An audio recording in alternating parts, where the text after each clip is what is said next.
Ministério do Turismo e AB Concessões apresentam Terra e Ar, Minas Gerais, Lei de Incentivo à Cultura, Patrocínio AB Concessões, Produção Take-Off Produções, Realização Secretaria Especial da Cultura, Ministério do Turismo. Eu tive a oportunidade de fazer 2 grandes expedições pelo estado de Minas, né? Lu Marini. Uma foi documentarista e piloto. Rastrear, né, sobrevoar toda a extensão do Rio São Francisco, decolando da Serra da Canastra. Na beira de um córrego. Eu estou na Serra da Canastra, no município de São Roque de Minas. Lu, ele tem cabelos loiros ondulados. E aqui é a nascente do Rio São Francisco. A nascente do rio, margeada por formações rochosas. Em um descampado, Lu com um propulsor a motor preso às costas. As hélices do propulsor giram. Dia ensolarado, pilotando um paramotor, Lu sobrevoa uma região montanhosa. Aos pés de uma cachoeira, ele olha para cima e sorri. Isso aí é a Cachoeira Cascadão. Te imaginar que agora há pouquinho eu estava voando ali do lado dela. Lu sobrevoa a cachoeira. Primeira queda da água do Rio São Francisco. Entre as pedras, agachado, ele molha o rosto no lago formado pela água da cachoeira. Pilotando o paramotor, pousa num campo de futebol. E depois eu fiz toda a extensão do Rio Doce, onde eu também sobrevoei Bento Rodrigues, né, que fica lá na região de Mariana, onde teve aí o maior desastre ambiental da história. Lu pilota o paramotor. O equipamento é composto por um parapente conectado por cordas ao corpo e pelo propulsor preso às costas. Lu sobrevoa Bento Rodrigues. A lama encobre grandes porções de terra e os rios da região. Ele sobrevoa o trecho de um rio parcialmente encoberto por lama. À esquerda e à direita, árvores e arbustos. Passados dois anos aí de pandemia, né, onde eu fiquei sem poder voar, fazer aquilo que eu mais gosto, né, eu decidi conhecer melhor o estado de Minas Gerais, que é o segundo maior estado do Brasil, né, e por um outro ângulo, né, o lado que ele tem de melhor, que é a sua cultura, a sua história e as suas belezas. Numa área gramada, Lu manuseia o propulsor a motor. Pendura o equipamento nas costas. A grande vantagem das expedições que eu faço, né, com o equipamento que eu utilizo, que é o paramotor, que eu sempre falo que parece um ventilador nas minhas costas, é uma asa, como um paraquedas, né, mas chama parapente. Eu tenho possibilidade de pousar e decolar em diversos lugares, né? Isso me possibilita fazer voos a baixa altura e a grandes altitudes, me dando bastante mobilidade, né? Eu sempre falo que o paramotor acaba sendo para mim nas minhas expedições o meu meio de transporte, né? Então, em cada decolagem é uma aventura, né? Em cada pouso sempre é uma grande descoberta. Vista do alto, uma região montanhosa coberta por vegetação. Em um vale, casas e edificações em alvenaria. Ao redor, montanhas e colinas cobertas por vegetação. A minha história nessa expedição começa em Mariana, que foi a primeira vila, a primeira cidade, a primeira capital do estado de Minas, né? E depois de andar por alguns trechos dentro da cidade, eu tive a oportunidade de conhecer uma pessoa muito especial que me falou um pouquinho da cidade, das curiosidades e de quanto ela é importante, né, para a nossa história. Casas e prédios da cidade com as luzes acesas. Ao fundo, céu em tons de azul e montanhas.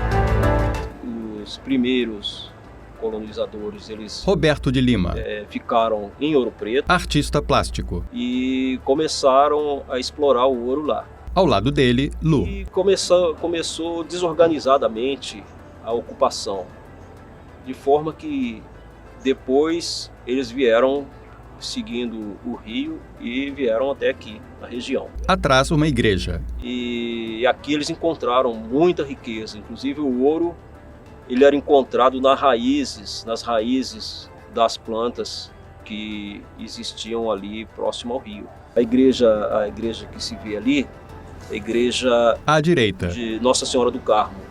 E essa daqui é São Francisco de Assis. Atrás deles. Ao lado de uma van, Lu pega um capacete. Amarra uma bolsa à cintura.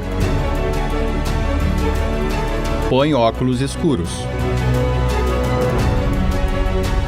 Caminha. Põe o capacete. Acoplado ao capacete, fones de ouvido e um microfone. Ele caminha. Céu nublado. Pilotando o paramotor, Lu sobrevoa uma região arborizada. Vista aérea de uma região serrana coberta por vegetação. Em uma área cercada por montanhas, casario colonial. Ouro Preto. O meu voo segue para Ouro Preto e é impressionante a gente ver como essa região de Minas é montanhosa, né? E do alto dá para a gente perceber bastante isso, né? Como aquelas construções, as casas nas montanhas, no meio dos vales, né, foram construídas, né? As casas ocupam desde a base do vale até o topo das áreas montanhosas. E andando pela cidade, conhecendo toda a sua cultura, né, sua história, né, as igrejas que são famosas em Ouro Preto. Lu caminha diante do Museu da Inconfidência, observa a construção, um casarão de 2 andares em estilo barroco. Caminha por uma das muitas ladeiras da cidade. E nessa caminhada eu tive um encontro que foi muito, muito especial, né, que me contou muito da história, não só de Ouro Preto, mas das mineradoras também. Numa área arborizada, um quintal com vista para uma casa. E foi um momento muito especial onde eu aprendi muito com ele. Que essa nossa região aqui é que está toda a história. Um homem calvo. Quando você está sobrevoando, né, você está vendo as igrejas, você está vendo os museus, as ruas. Fachadas de 2 igrejas. As pessoas que conhecem Ouro Preto ficam só naquele centro e não vêm justamente para essa área aqui, onde tem um grande número de casas, onde ficou todo o resto de povo proveniente da mineração, prevalecendo uma população afrodescendente, e onde você tem a principal expressão barroca mineira, que são as capelas. Jefferson dos Santos, historiador. São anteriores às igrejas. Numa área em declive, casas e prédios de alvenaria em estilo colonial. Ao fundo, montanhas. Em outro ponto da cidade, as construções em estilo colonial com árvores ao redor. Aí você sai mais um pouquinho, aí você atravessa a Rua da Fumaça, a rua mais antiga de Ouro Preto. Rua da Fumaça, onde moravam, sabe quem? Chineses, macaleses. Por que chineses aqui? Afiando ferramenta e aquecendo no carvão, esfriando em água e óleo, para ter resistência, para vencer esse minério aqui, que nada mais que é o itabirito de grande dureza, que as ferramentas não tinham condições de rompê-las. Então, mas tudo nasce mesmo em função de nascente de 2 rios. Próximo do Itacorumim, o rio Tripuí, o rio das Águas Negras, onde se foi encontrado o ouro preto. Pense no ouro preto como um bombom som de valsa, por fora o chocolate e por dentro o recheio. Rio Tripuí, que vai se transformar em Rio Carmo que vai se transformar em Rio Gualacho, Beira Rio, onde você tem todas as cidades e distritos que se desenvolveu em cima do ouro de aluvião. Em contrapartida, aqui em cima, você tem a nascente do rio Guaicuí.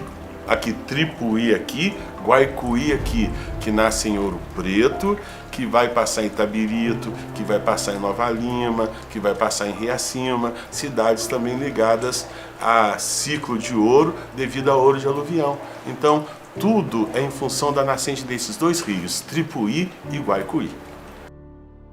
Em uma placa, Mina Santa Rita, ao lado a entrada da mina. Lu entra. Foi em Ouro Preto também que eu tive a experiência de entrar dentro de uma mina, né? Uma mina desativada.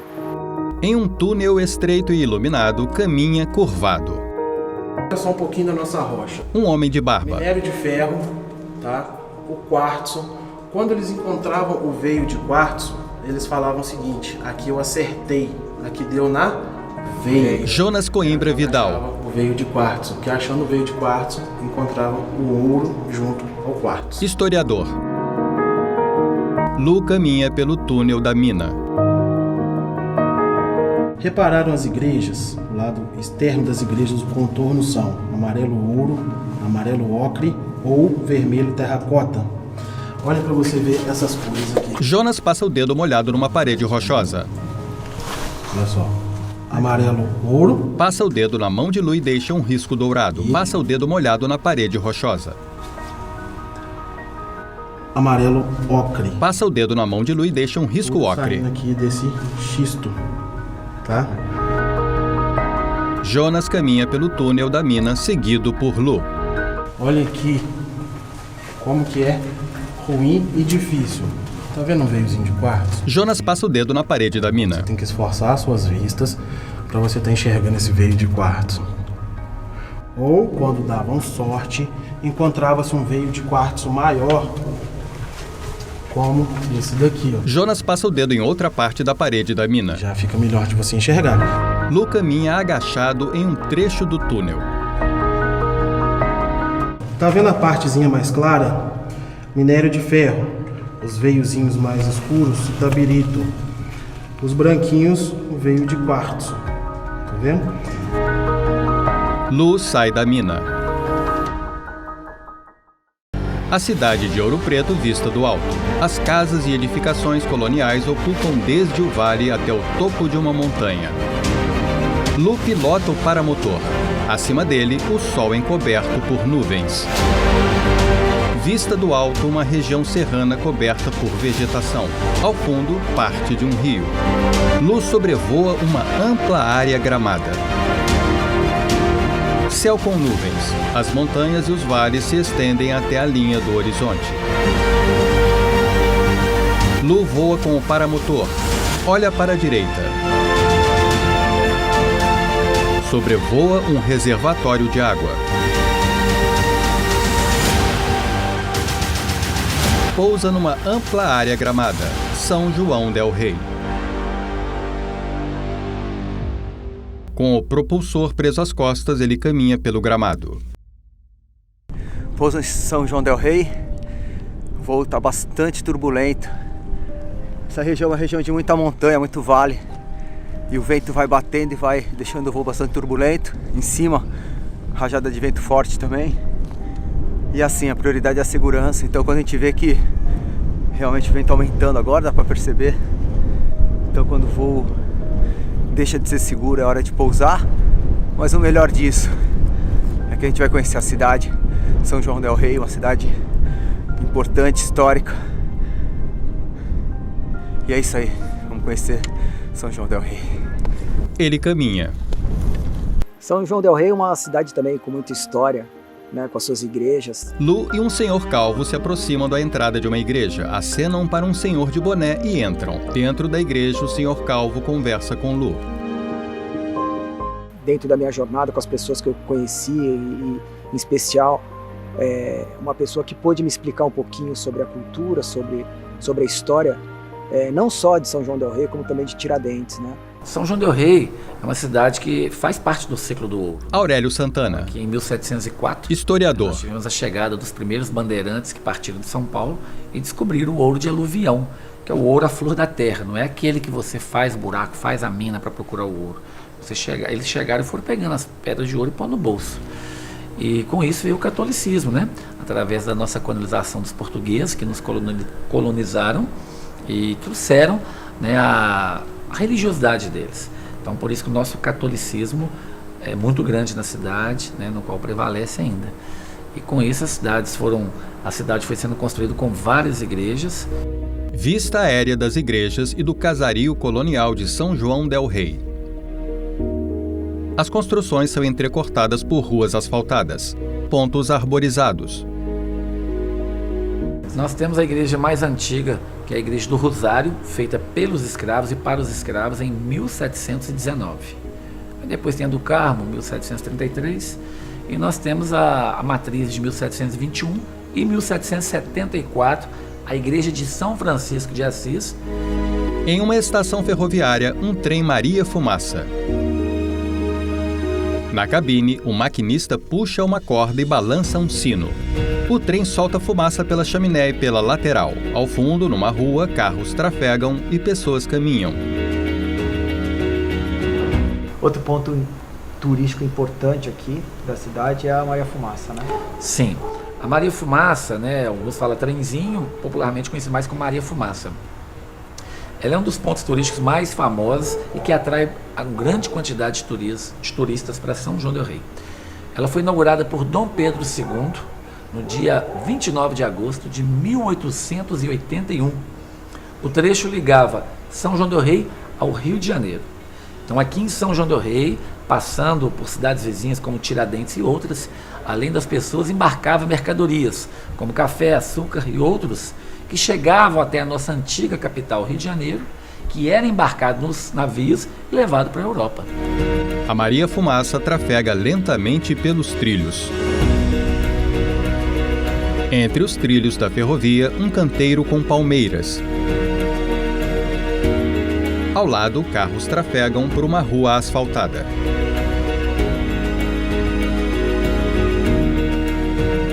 Bom, a Maria Fumaça, 100 anos após a sua inauguração, ela foi desativado o seu trajeto comercial, ficando apenas o passeio turístico de São João del Rei a Tiradentes e vice-versa. Lu caminha pela plataforma da estação ferroviária. Fala com o maquinista da Maria Fumaça. Eu não ia deixar de ir para Tiradentes se não fosse com ela, né? Lu viaja em um dos vagões da Maria Fumaça. Sentado em um banco, ele observa a paisagem pela janela. Uma ampla área gramada com árvores e arbustos. Ao fundo, montanhas. Com o braço apoiado no batente da janela, Lu observa a paisagem. Ele usa óculos espelhados. A Maria Fumaça passa por uma área asfaltada e arborizada. No local, barracas e pessoas. Lu desembarca e caminha.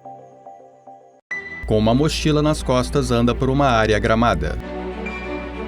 Em outro ponto do gramado, Lu contra o vento. Ele puxa o parapente. O equipamento cai no chão. Lu manuseia o parapente. Põe o capacete. Puxa as alças de uma mochila. Pendura o propulsor a motor nas costas. Olha para baixo. Ajusta a luva da mão direita. As hélices do propulsor giram. O parapente flana no ar. Lu anda pelo gramado com o parapente preso ao corpo por cordas.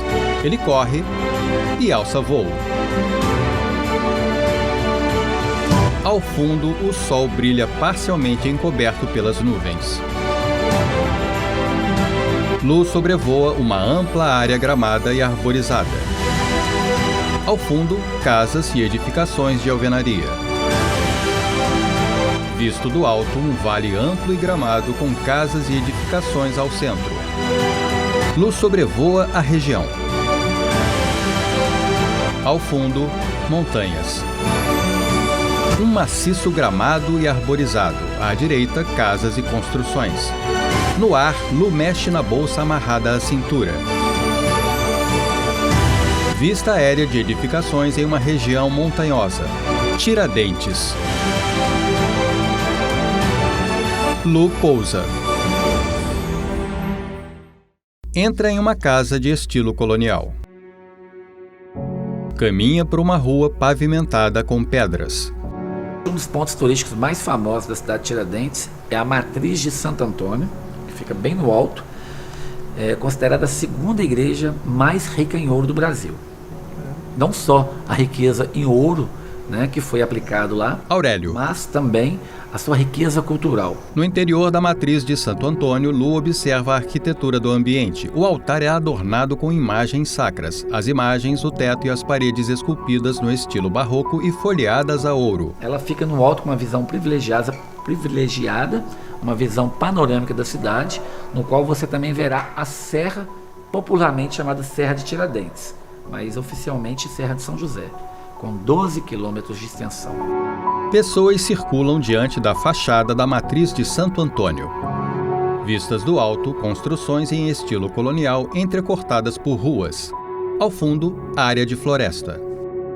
Em outro ponto da cidade, uma rua margeada por casario em estilo colonial. Ao fundo, a Matriz de Santo Antônio. E Tiradentes, do Tiradentes, tem alguma relação? Sim. Na verdade, a cidade teve o seu primeiro nome como Arraial de Santo Antônio, homenagem ao santo, que é o padroeiro da cidade. Depois passou a se chamar Vila de São José del Rei. José era o príncipe, filho de Dom João V. Quando foi em 1886, é que o propagandista Silva Jardim esteve na cidade de Tiradentes, tentando lançar a República, e aconselhou, né, as pessoas, as autoridades, que trocasse o nome da cidade por o nome de um herói, como foi e é considerado o Tiradentes, o Proto, o Mártir da Independência. Obrigado, sucesso sempre. A gente segue com essa jornada aí e a gente se encontra por aí uma hora, porque você gosta de música, toca também, né? Sim. Eu também gosto de música, toco também, e um dia a gente vai estar tocando uma música. Vamos sim. Legal. Muito obrigado. Obrigado. Valeu. Obrigado. Lu caminha pela rua. E foi num dos pousos que eu fiz que eu tive a oportunidade de conhecer um alambique que produz a cachaça desde 1720, né, com a mesma família. Um casarão de 2 andares em estilo colonial. Em um terreno arborizado, Lu ao lado de um homem de cabelos grisalhos. O homem usa uma máscara sobre o nariz e a boca. Eles conversam. 266 anos que esse processo se repete, Nando Chaves, sendo produtor, Engenho Boa Vista. direcionado pela minha família. Quer dizer, que em 1755 foi quando minha família veio para cá. No interior do alambique. Então meu pai é a 7ª geração que descende da Antônia Rita. Eu sou a 8ª e hoje já tenho meus filhos trabalhando junto com a gente. Nando e Lu conversam em uma área externa do engenho. Aproximam-se de um moinho d'água. Lu observa. Nando aponta na direção de uma parte alta do terreno. Caminha pela propriedade, seguido por Lu. A nossa filosofia aqui é manter No alambique, essa tradição. Então, de geração em geração, o processo é fiel. Desde o manejo do solo, desde o cultivo da lavoura toda na enxada, o corte que é manual no período certo. A gente segue aqui a fisiologia da planta, que é a cana-de-açúcar. E esse processo, então, vai para a moagem, feita com lentidão, na roda d'água. Aí o caldo vai escorrer, passar no decantador para separar as impurezas, vai para a fermentação, que, como eu já expliquei, é com levedura selvagem. Aí em 24 horas vai para o alambique, dura 5 horas a destilação, onde nós vamos tirar uma média de 65 a 70 litros de cachaça do coração, extraído de 1 tonelada de cana-de-açúcar. em um balcão, Nando serve 2 doses de cachaça em 2 copos pequenos. Atrás, garrafas de cachaça em prateleiras. Lu e Nando erguem os copos e brindam. Seguindo meus voos, né, passando pelas belezas aí de vários lugares, olhando essas cidades do alto, né, sempre contemplando elas vista de cima, né. Meu pouso em 7 Lagoas eu tive que entrar novamente numa caverna. É uma caverna que é um ponto turístico da cidade, um importante ponto turístico da cidade, onde eu pude conhecer um pouquinho da sua formação, né? E quantos, milhares de anos ali as formações rochosas foram sendo formadas, né? Com o tempo, né? E foi impressionante assim, a gente ver que até hoje ela está ali, né? Sendo preservada, né? E por trás de cada estalactite, estalagmite, tem ali uma história, carrega uma história de centenas de anos. Na caverna, a gente tem o processo de gotejamento, que forma os estalagmites, estalactites. uma mulher de O óculos. escorrimento, que forma cortinas e cascatas. E aqui é o processo de exudação, que é como se fosse uma transpiração dos poros da rocha, que aí vai formando assim esses a gente chama de coraloides, mas a gente chama de couve-flor porque parece couve-flor, né? Mas são as coraloides, tá? Lu e a mulher descem por uma escadaria construída no interior da caverna. Lu usa um capacete. Aqui nós temos as helictites, que são as formações mais raras que a gente tem aqui na caverna. Então parece muito com o processo de formação das estalactites e das estalagmites, mas por elas se formarem assim de forma retorcida e sem direção certa, elas são aqui bem raras, tá? Os dois descem pela escadaria. Observam as estalactites no teto da caverna.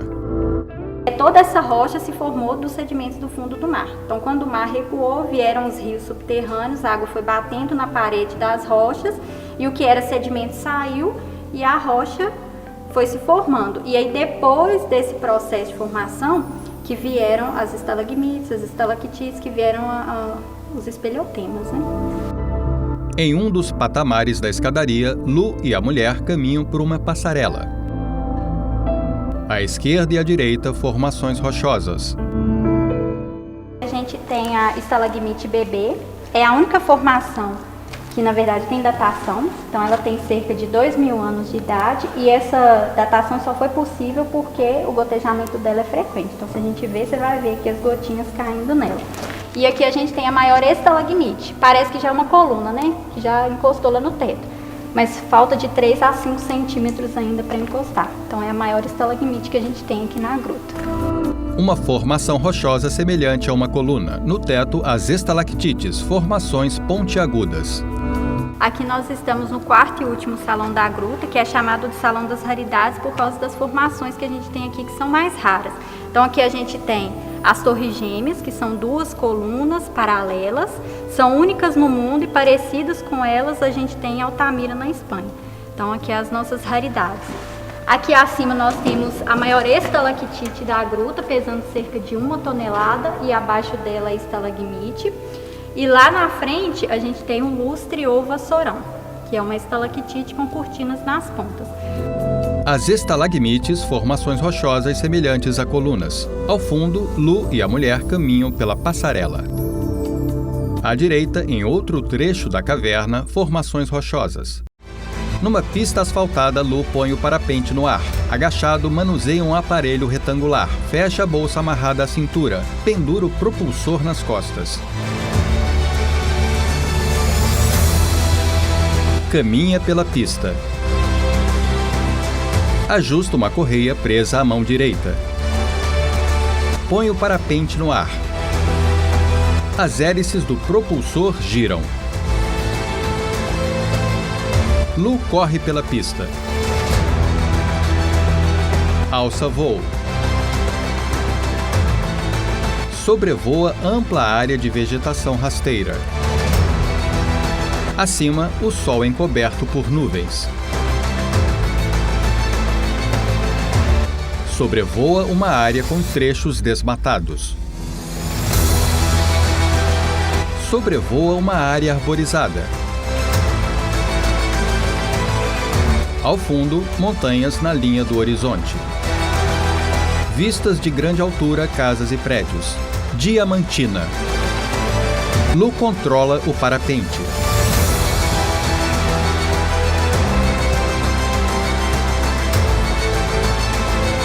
Acima de Lu, o céu tomado por nuvens cinzentas. Lu começa a descer. Ele pousa em uma pista asfaltada margeada por um gramado. Sobrevoar a Diamantina foi também uma experiência maravilhosa, né? E caminhando naquelas ruas, né? Que eu conheci o Erildo, e um historiador, e que pôde me falar muito sobre a cidade, da importância da cidade de Diamantina. Em um mirante, tudo começa em prol dos interesses europeus a partir do momento que chega uma bandeira aqui na região de Diamantina, na virada do século XVII para o século XVIII. Erildo Antônio. Eles encontraram um rio chamado Tijuco, historiador, que em linguagem indígena significa tudiu, ou sujo e lamacento, e na beirada desse rio deu muito ouro. A fachada da igreja de São Francisco de Assis com uma torre. Aqui a região de Diamantina, ela se formou à beira do rio Tijuco, cujo nosso primeiro nome foi Arraial do Tijuco. Agora o nome Diamantina, ele vai chegar no ano de 1831, quando a cidade é levada à condição de vila. Ela vai ser levada à Vila Diamantina e vai se consagrar definitivamente em 1831, quando ela passa a ser cidade de Diamantina. Uma ladeira ladeada por uma igreja e pelo casario em estilo colonial. Carros trafegam e pessoas caminham. Ao fundo, nuvens sobre as montanhas. Nós sabíamos que a nossa história ultrapassava as fronteiras brasileiras. Como o terremoto de Lisboa de 1755 foi grande parte dos diamantes que saíram daqui que, na verdade, financiaram a reconstrução de Lisboa. Quando a Inglaterra entra em guerra contra Napoleão Bonaparte e a coroa portuguesa vem para o Brasil, os diamantes de Diamantina ajudam a coroa inglesa a vencer o cerco econômico imposto à Inglaterra por Napoleão Bonaparte naquele período. Ou seja, toda essa questão do nosso diamante, ele teve muita influência não apenas na história brasileira, mas na história mundial. Então, por isso, Diamantina é patrimônio cultural da humanidade de fato e de direito. Dia ensolarado. Na parte alta da cidade, edificações em estilo colonial. No declive à frente, casario em área ricamente arborizada. Ao fundo, montanhas até o horizonte. O que, na verdade, faz o brilho de Diamantina são os filhos dela que estão sobre ela e os amigos que ela possui. O Aureliano Lessa, um grande poeta de Diamantina, definiu Diamantina de uma maneira muito sábia. Tu tens, ó rival de Ofir, outros tesouros, outros brilhos. Seus tesouros são os teus filhos e a sua glória é o seu porvir. Lu pendura o propulsor nas costas. O parapente ganha altura e flana no ar. Lu corre em uma área gramada. Sobrevoa uma ampla área arborizada. Brumadinho. Ao fundo, céu tomado por nuvens cinzentas sobre as montanhas.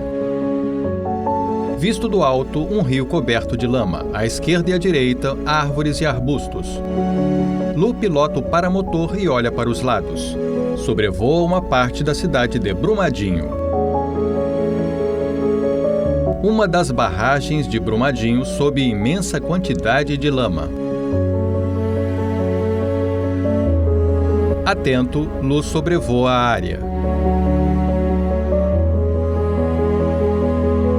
Ao fundo, nuvens cinzentas e montanhas. Lu pousa em um gramado ao lado de uma estrada de terra. Eu sigo viagem. Fiz um sobrevoo em Divinópolis, que era a minha rota para chegar no meu próximo destino, que era Capitólio. Lu sobrevoa uma ampla área arborizada. O ponto final da minha expedição. Sobrevoa um rio, Divinópolis. Ao fundo, o céu carregado de nuvens cinzentas. Lu sobrevoa uma estrada asfaltada margeada por árvores. Olha para a direita. O trecho do rio Pará, margeado pela usina hidrelétrica de Gafanhoto. Um rio margeado por vastas porções de áreas verdes, Capitólio. Lu sobrevoa uma floresta. Ele pousa em um local de terra batida. E depois de pousar, olhar por cima, eu tinha que descer e tinha que conhecer esse posso dizer que é um paraíso, que é um lugar muito bonito, por baixo, Lu passeia de lancha no Lago de Furnas. Adiante, pessoas se banham numa cachoeira.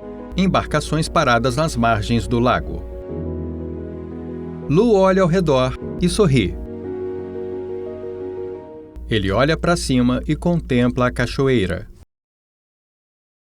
No meu pouso, eu tive a oportunidade também de conhecer um pouquinho mais sobre os cânions de Furnas. Isso é um cartão postal aqui da cidade de Capitólio. Um homem careca. Um parque de aventura e de contemplação da natureza. Foi considerado como o primeiro parque de contemplação da natureza do Brasil e está se tornando o maior parque de aventura do Brasil também. Com atividades como canyonismo, rapel, tirolesa, com as trilhas ecológicas, um ponte pêncil, além dos mirantes, tanto os mirantes naturais e os mirantes que foram construídos como atrativo do município. Nós estamos aqui a quase 70 metros de altura, em relação ao nível da água, e os passeios de lancha adentram até as cachoeiras do parque, para que os visitantes possam se banhar de dentro da lancha também. Nós estamos aos pés da Serra da Canastra, Rogério Prado, de preservação ambiental, às margens da rodovia MG 050. Gerente de operações. Na região da Serra da Canastra, principalmente nós temos lobo-guará, pato mergulhão, tatu canastra, que é bem típico da região, um tatu existente só nessa região. E fora isso, a gente tem animais bem predominantes daqui, A profundidade dele, qual que é mais ou menos? Algumas regiões chegam a 70 metros. 70 metros. Nessa que estamos agora aqui, são 75 metros até o nível da água, e do nível da água para o fundo, para o solo, são mais 40 metros. Numa área a céu aberto, Lu manuseia o parapente. Caminha com o equipamento pendurado no ombro. Controlado por Lu, o parapente flana no ar. Lu põe o capacete e engata um cinto ao redor da perna esquerda. Com o propulsor pendurado nas costas, ele corre e puxa o parapente. As hélices do propulsor giram e o parapente ganha altura. Lu alça voo. O rio margeado por porções de terra gramadas e arborizadas. Raios do sol iluminam uma ampla área gramada na margem do rio. Lu sobrevoa a região. Acima dele, céu limpo. Lu voa para a direita. Contempla a paisagem. O sol ilumina o gramado no topo de um penhasco. Lu olha para os lados. Ele voa para a esquerda. Ao fundo, céu azul com poucas nuvens e montanhas. Lu sobrevoa um trecho do rio margeado por ampla área gramada e arborizada. Abaixo, o rio de tranquilas águas azuis. Lu voa sobre a região. À esquerda, veículos trafegam por uma estrada asfaltada. Atrás de Lu, o sol brilha no céu azul. Sobre o rio, Lu voa para a esquerda. Voa para a direita.